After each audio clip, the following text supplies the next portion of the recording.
Good afternoon and welcome to the next concurrent session of the day, Beyond the Boxes, Not Just Boys and Girls. Our presenter today is Dr. Tricia Prunty.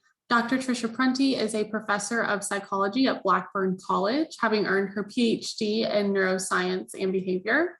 Her courses include general psychology, learning and memory, behavioral neuroscience, psychopharmacology, human sexuality, and research-based courses. If you have any questions for the presenter during the session, please feel free to enter those into the Q&A section at the bottom of the Zoom room screen, and we will address them at the end of the talk. On that note, I will hand it over to our presenter. Wonderful. Thank you so much for having me. I think this is my third consecutive year that I have presented at this particular venue, so I'm very excited. All right. So the talk that I'm giving today is Beyond the Boxes, which is really looking at this dichotomy that we build, that society builds, that says that we are only boys and only girls. And the contention that I'm making here today is that it's not just boys and girls. There is this space outside of these boxes or between the boxes, however you want to loosely define that. So a little bit about my background. I know, Marissa, thank you so much for introducing me. Give you a little bit about why I'm doing what I'm doing and how I kind of was led here. I got my, or earned my PhD in neuroscience and behavior in 2006 from the University of Massachusetts at Amherst. And that may sound like I did a lot of brain scans and all kinds of fun neural development kinds of things there. But really what I was doing was working with rhesus monkeys, the last of Harry Harlow's rhesus monkeys, and investigating object permanence. And so we were actually comparing rhesus monkeys with 2.5-year-old children to see how their search strategies and things like that differed when they were engaged in various object permanence tasks. From that point, I went on to work with a lot of students in a variety of different research projects, some still in neuroscience, but the field and the scope of what I did started to expand. And it expanded into social justice, where we looked at some hot topics, such as catcalling, what causes catcalling. And it also became a focus on empathy and how does empathy mediate something like catcalling behavior, or how does it mediate interactions between individuals? I was still very much interested in cognition, decision-making, thinking, all of these different elements that are more neurally tied. But again, the focus has been, again, on this idea of empathy. I think as an educator, one of my biggest callings or pieces of joy that I get out of teaching is helping individuals understand something so that once they understand it, they can then have compassion and empathy for others. And this topic today, not just boys and girls, definitely hits this realm, right? So society sets up this idea of two dichotomous boxes. And if society doesn't understand that there is a range here, it can be really easy to see why we end up in controversial discussions about a lot of different things related to this idea of maleness or femaleness. Okay, so I'm actually going to circle back to this idea of empathy towards the end of my talk, because again, it's this idea of building empathy and building compassion for others that comes from beginning with understanding what it is we're even looking at. And so I want to talk about these two boxes, these two distinct groups that we have made. You're either a boy or you're a girl. And we look at these and we can look at somebody's outward appearance, what they seem to be, and we then make a lot of assumptions about them. The psychology behind human nature is stereotyping and categorization. And it's not necessarily even from a bad spot. It's just we like to know what it is we're dealing with, and we make assumptions. And so if you see a male or a female, a man or a woman, you make assumptions about their roles. What do they do day to day. What do they do in their home?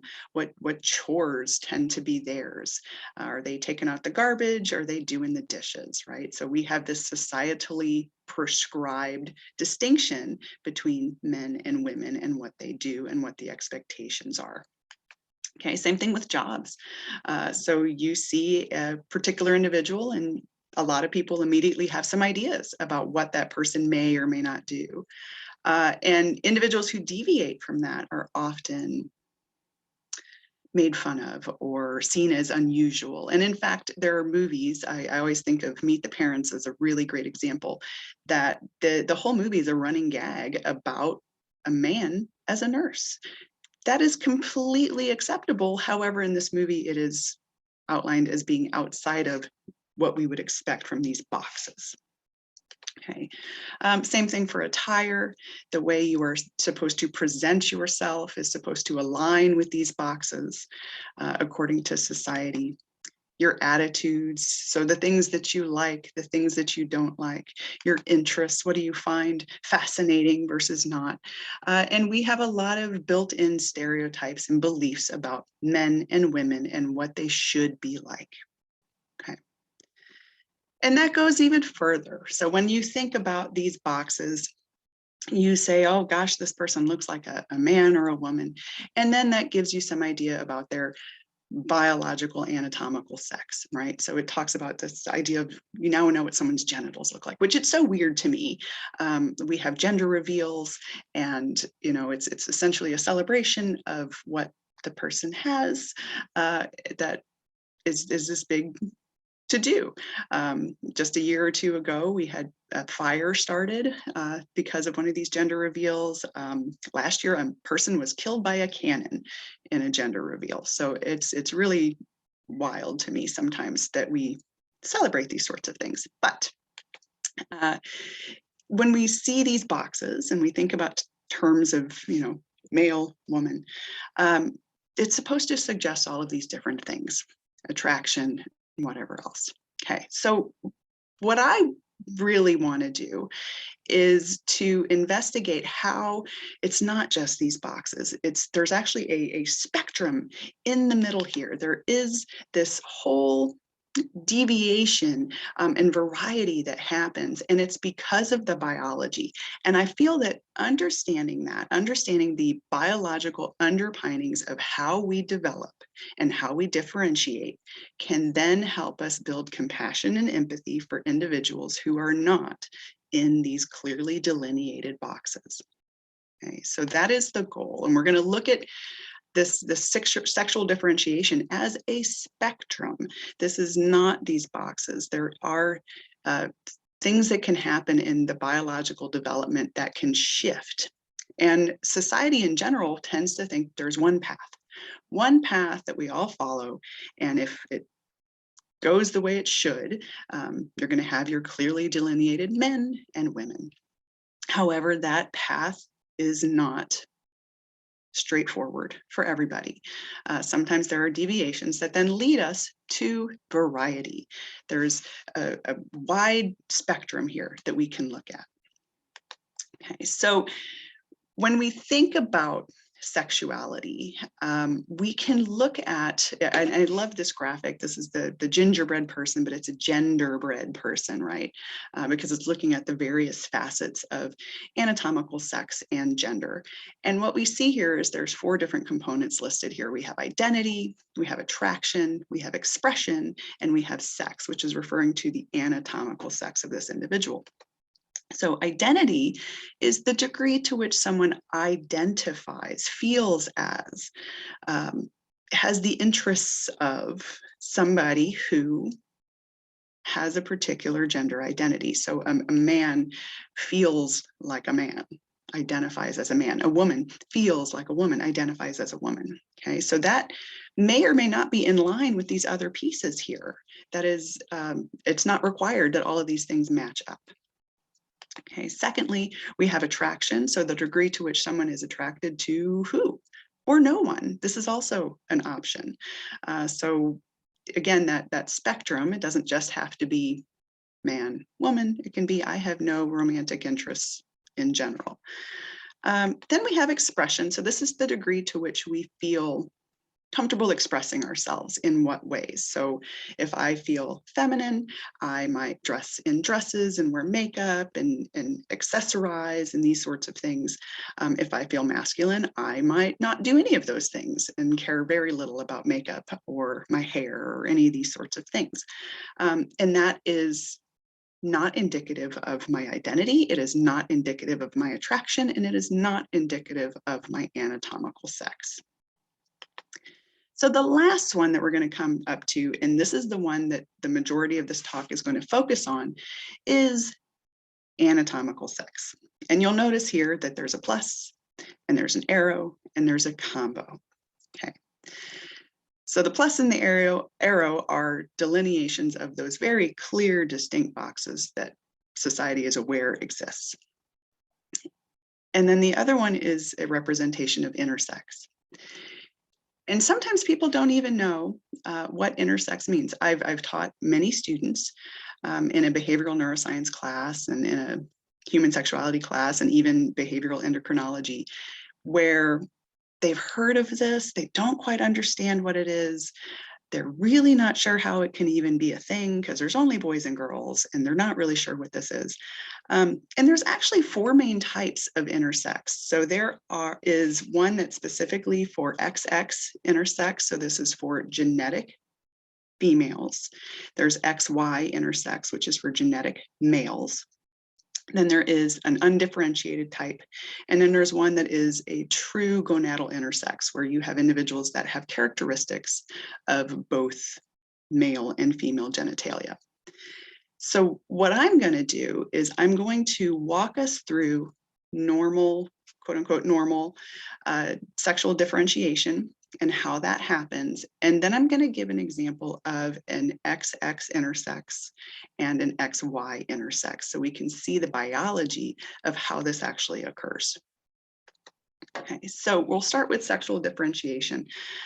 Individuals begin in the womb with what they call a bipotential gonad. So this is tissue, gonadal tissue, that can go either way.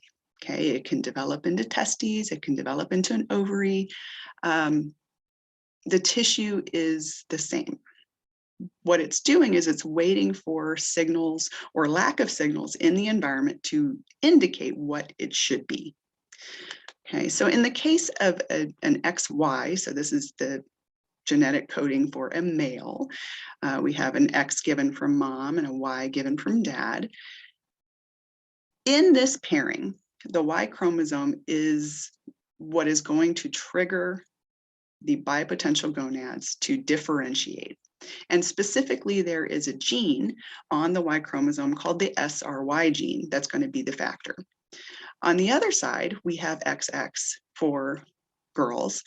So X given by mom, X given by dad. And there's going to be signals or lack of signals that are going to tell the bipotential gonads what they're doing. Okay, so go either way here. So as I said, the Y chromosome has the SRY gene. This SRY gene pushes the bipotential gonads to pick a direction. Okay, so what's going to happen here is the bipotential gonads at this point in time are going to become testes. Now, these are not descended testes. This is not a full-grown child at this point. This is really early in development that this happens. But so what happens is these bipotential gonads become testes, and then they begin to produce testosterone. So even well before birth, these testes are creating and secreting and putting into the system testosterone. And then that testosterone floats around and it does all of these different hormones can go all over the place. They're large impact types of substances where they can move long distances. And so they go throughout the system and they begin to masculinize the internal genitalia and the external genitalia. So this is how those little boys are developed, right? Because of this SRY gene telling the bipotential gonads to become testes, and then the testosterone masculinizes and sort of polishes off the rest of the system.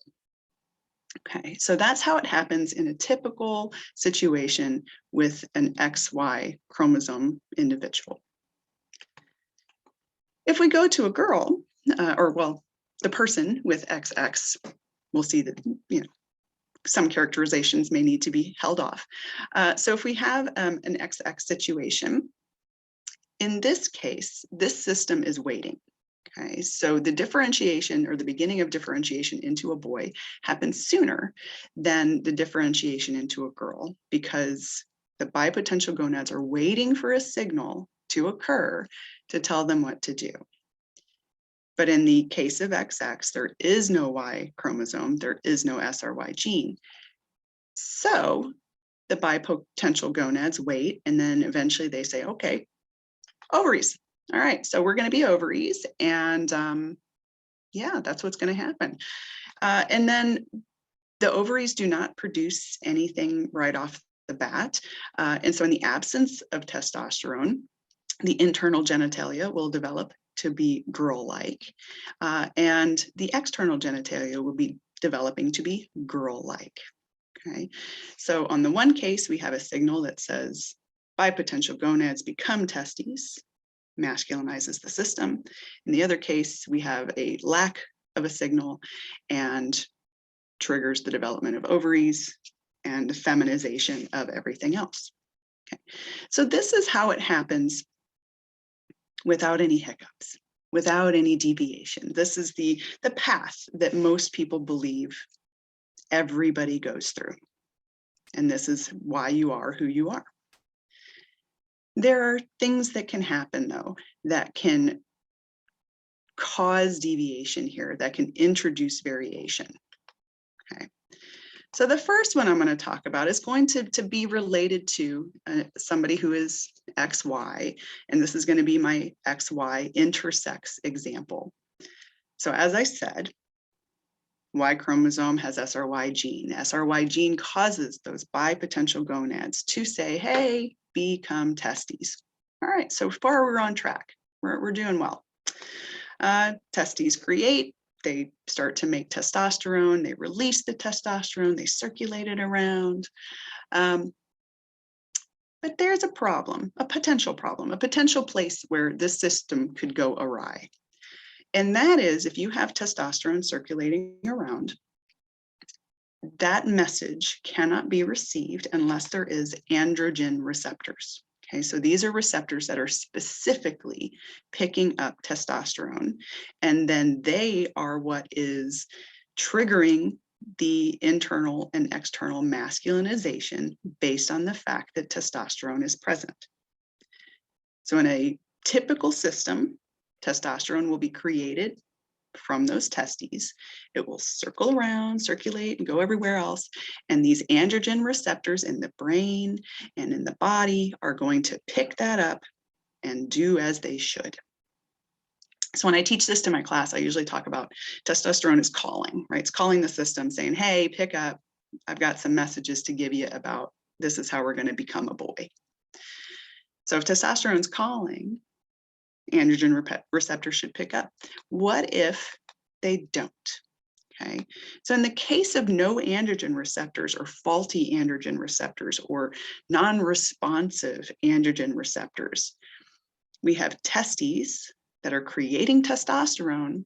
That testosterone is circulating around, but the message is not being received. The phone is not being answered. Okay. And so we don't get internal genital development that's like a boy, and we don't get external genital development that's like a boy. And instead, the system is like, well, I guess we're a girl, right? So we don't have the testosterone signal that we need. So we're going to have external development that is more girl-like. And in fact, this creates a situation where you have somebody that looks to all, most intents and purposes, like a girl at birth, but they have internal testes. And so that will cause problems later on when these individuals realize, due to delayed puberty and things like that, that something is not correct. correct. I use that term loosely. Something's not usual, right? And so they will go find out that they are a genetic XY individual, and they are an XY person who is intersex. And so you can see here that that one piece missing those androgen receptors, or they're not as active as they should be, or they're not doing what they should be, can throw this whole thing off.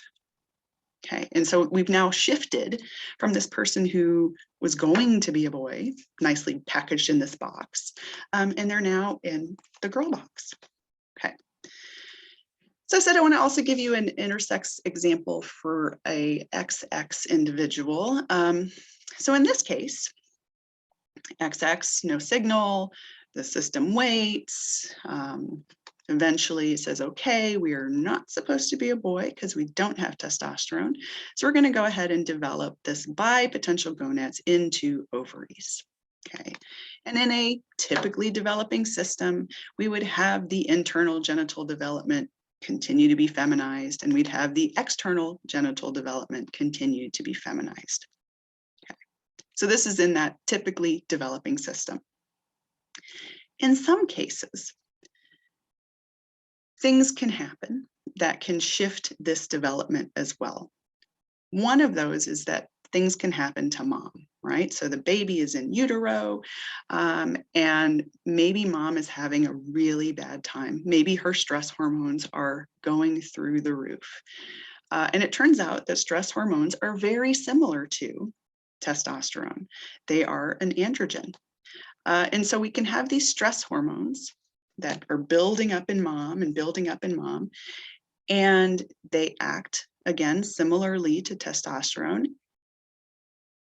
And they're going to affect this baby in the womb. And what you see is that you begin to have external genitalia development that mirrors more of a boy-like trajectory rather than a girl-like trajectory. Now, this usually happens, at a point in development where it's not completely formed as a boy on the outside, but you do have cases where babies are born with what they call ambiguous genitalia. Okay, so these are babies that at the outset, you cannot just look at them and say, oh, that's a boy, congratulations, or oh, that's a girl, congratulations. There is a bit of a mix, a bit of a development that's not clearly differentiated into those two boxes. Okay. So here we have this intersex XX example that shows the clear importance of hormones. Okay, so with the XY example, we had a lack of hormones that were lack of testosterone that was being picked up. And here we have this unintentional addition of hormones that was not planned. Okay, so it again stresses this idea of hormones being quite key in this process. Okay, so what about this hormonal influence? How impactful is it really? I mean, we clearly see that it can impact these intersex situations. Well, one of the things that some researchers figured out a few years ago is that hormones can actually influence the length of our fingers. Okay, and that seems like a really odd study. How did somebody even come up with that? But there is this really well-known difference between men and women in their digit ratios. So what they specifically look at is their second digit, known as the 2D, and their fourth digit, known as the 4D.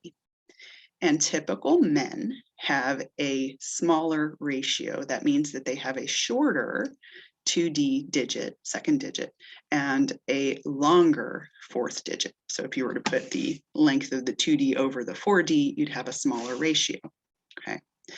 So you can see that in this example here, it's pretty easy to see to the naked eye that that pointer finger is a good chunk shorter than that ring finger. So this is my hand. I have a very female-like hand, and you can see immediately that my fourth digit is actually shorter than my second digit. Okay, so I have the opposite pattern than a male-like hand. Okay, and again, this is a well-known sex difference. You can see this in young kids pretty early. And so researchers figured out that this is really a measure of hormonal exposure in utero.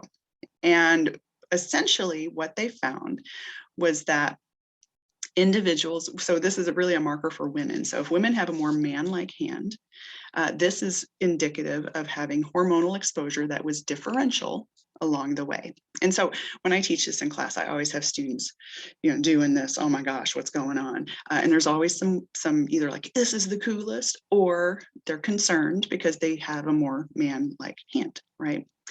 And so I have to talk about these studies that have been done where they looked at this 2D40 ratio. And one of the studies found that women who identify as homosexual have more man-like hands. Okay, so, and that always freaks somebody out because they're like, oh my gosh, but and I'm like, no, you have to remember psychology, causation, correlation, they don't go together, right? So just because something is correlated doesn't mean one caused the other. And so in this case, yes, women who are homosexual are more likely in this study to have more man-like hands. That does not mean if you have a man-like hand that you're an automatic homosexual, right? But it does suggest that perhaps in your development, you were exposed to androgens in utero, okay? And we can maybe see that influence in other ways that maybe are not showing up in sexuality. Okay, so there might be something else going on there.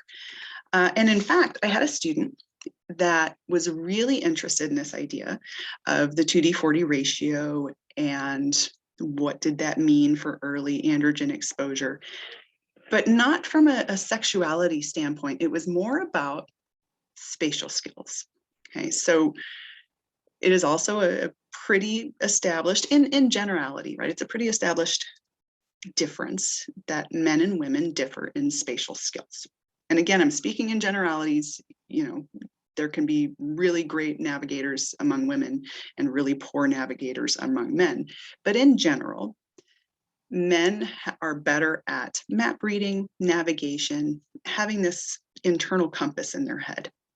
I often talk to students and I say, if you're ever driving and you're using the GPS and then all of a sudden there's a roadblock or an accident or something, and you can see it's a couple of miles. There's no way that you can just zip off and come back on. Who can find an alternate route if your GPS wasn't working? And a lot of the guys are like, oh yeah, I got that. Sure. Just keep driving parallel to that road. And a lot of the women are like, I'd have to go home because I wouldn't know what to do. And so again, that's general.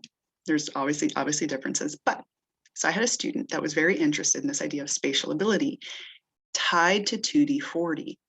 And she was an Air Force member, and she wanted to study women in the Air Force. And so what she did is she set up a really wonderful experiment, essentially, where she looked at 3 different classifications of women that worked for the Air Force. Okay, so one group were the administrative assistants. These were individuals who no combat, they weren't doing anything with the planes, but they were women who were employed by the Air Force. Okay, the next group were tanker pilots. Tanker pilots did not have to do a lot of maneuvering. They obviously had flight skills, but this was more autopilot kinds of situations. They didn't have to take to the skies and fight a bogey or anything like that. Last group, bet you know what's coming, the fighter pilots. Okay, so the female woman fighter pilots. And her thought was that these individuals would differ in their 2D40 ratios, and clearly they would differ in their spatial abilities, right? So what she did is she administered a cube comparison test to all of them. This is a timed 3-minute test where you have to mentally rotate these blocks. And so there will be 2 blocks with different faces, so letters and numbers on them. And you have to mentally rotate one or both of the blocks to figure out, do they match or do they not? And it can be pretty difficult. And so she gave that to everybody, and then she measured their 2D40. And it should be no surprise to find out that individuals differed in their spatial skills, right? So the fighter pilots did amazing at the cube comparison test. Tanker pilots, not as much, and the administrative assistants, not as much. But the key thing was that the fighter pilots had more male-like hands. So that study suggested that those women and their wonderful spatial skills that helped them in their job may have come from and been attributed to these differences in hormonal exposures as they developed. So that throws into question a lot of things, right? So that's exposure that we've never known about. It's not something that we know we have when we're growing up, but it's suggestive of that these hormones are really impactful. And we know now that they can affect genital appearance to where you don't necessarily fit the box. But clearly from this study, it also has to do with maybe your job, so women with better spatial skills were maybe drawn to being a fighter pilot. And that might also define their roles and their interests and their attire and the way that they dress and all of those things. And again, it's influence that we're not necessarily aware of, but can be shifting us in different ways on these various spectrums outside of these two distinct boxes that society insists that we have. Okay. So what about attraction? This is another one where we have a spectrum. Okay, so it's not clearly on one end and clearly on the other, as Alfred Kinsey and the Kinsey scale has demonstrated over the years. But maybe hormones also have an influence here. Okay, and so I want to talk about a couple of possibilities when it comes to differences in sexual orientation, and one is related to hormones. And kind of harping on this hormones, but it's this idea that the study that showed more male-like hands was specifically women who identified as homosexual. Now, again, that does not mean that one leads to the other, but it is suggestive that maybe for at least some women that are attracted to other women or bisexual, that this difference, this exposure to early androgens may have shifted their sexuality on this spectrum. Okay, it's suggestive. It's not definitive, but it's suggestive. Another piece here is birth order. And birth order to me, when I first started teaching about it, was really weird. And I was like, I don't see how birth order has anything to do with it. But it's really interesting because when mom is pregnant with a boy, it's again this idea of hormones and exposure to various things, right? So when mom is pregnant with a boy, she is carrying a Y chromosome that is foreign to her system. Her system has never encountered a Y chromosome before. So the theory here is that when mom is pregnant with a boy, she's going to have an immune reaction. How in the world would that possibly happen? Well, it's interesting that when mom is carrying a boy, some of that Y chromosome actually leaches into her bloodstream. Okay, that is absolutely wild. But there are panorama tests that women can have early in their pregnancies. That is a maternal blood draw. Okay, so it just looks for substances in mom's blood, and you can determine the baby's sex if they are a boy from that test because they're looking for the Y chromosome in mom's blood. Okay, so adds a little bit more meat to this idea of mom's having Y chromosome introduced to her system, so her body is going to launch an offensive. Okay, and maybe that's fine for the first, the second, third boy, but once you have your maybe third, fourth, fifth, your body's getting really good at fighting off this disease, right? And so the theory is that perhaps development, sexual orientation development is thrown off by these attacks. Okay, and so there are a lot of families with multiple boys where the youngest is gay, okay, or identifies as homosexual. And so I usually joke around with my students. I have 3 boys, and I said, we'll find out, we'll find out what's going to happen. It'll be an anecdotal story, but we'll see. Okay. And then another one is genetics. Okay, now again, this is not clear cut and dry. This is not, yes, we found a gene. That's not been what's happened, but there are some suggestions that there might be genetic differences. So one of the research studies has shown, well, several research studies have shown that there's a degree of concordance. Okay, so concordance in psychology refers to if one person has X, the other person who is identical twin is going to have a certain likelihood of having that as well. And the concordance rates of homosexuality for identical twins is approximately 50%. Okay, so it's pretty close. Now, of course, if it was completely genetic, it should be 100%. So that means that there is an interplay of other factors here as well, but it's suggestive. In 2007, there was another study that came out that I think threw all of this on top of its head. And it was the development of an AI system, artificial intelligence system, that could scan a single picture, still picture of somebody, and determine with a pretty good degree of accuracy whether that person was homosexual or heterosexual. And so that suggested that maybe there were structural differences or, faint differences that people can't see, but this computer system could pick up. And so we actually did a study in the lab looking at this degree of can people identify sexuality from still pictures. And I was terrible at it, but it turned out that people who were more likely to be homosexual were really good at picking out people who were not homosexual. So this whole idea of gaydar that you hear about seems to be supported. And specifically, what was really interesting is that people were really good at picking out the straight man. And we theorize that that might be a survival mechanism, right? So that might be the person that might be more aggressive about those sorts of situations, or maybe less understanding or something like that, given the history of sexual attitudes towards homosexuality over the years. So very interesting preliminary kinds of results. But again, suggestive that maybe there's these differences.